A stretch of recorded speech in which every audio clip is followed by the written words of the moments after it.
ल है हामी चाहिँ यहाँ मामाको घरमा डाँडामा आएर चटपटे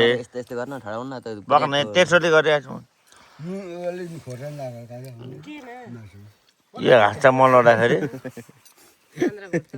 हामी रमाइलो गरिरहेको छौँ एकदम रमाइलो छ आज यस्तै हो अब 4 भैँसी काट्छ अब नयाँ वर्ष हान्नुपर्छ नयाँ वर्षमा त म नै आउँछु सुदिएर के भन्नुहुन्छ सुदी बेला के भन्न चाहनुहुन्छ नि भनिदिनु न पैसा पठा केटो भन्नु न थाहा छ बाबा पठा भन्नु गरिरहेछ व्यवहार होइन यतिकै चाहिँ अहिले गर्छ यसो तपाईँलाई सम्झाउँदा सम्झिँदैन कति सम्झाउनु यार कति सम्झाउनु हामीलाई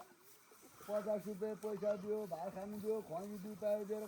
यहाँ ल्याउनु काहीँ नलानु म पैसा दिन्छु अझै 500 थपिदिन्छु भन्दा ल भन्छ भएर सिलिटरको काठ लगिहाल्छ त के खसाउने गरेछ है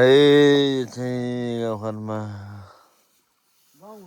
होइन है गाउँघरको भिडियो यसो बनाउने अब फेरि आउनु त आउँछु नयाँ वर्ष चाहिँ खतरामा गरी मनाउनु पर्छ है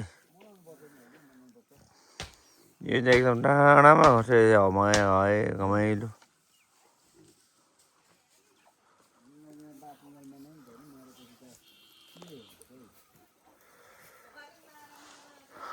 म लागेँ ल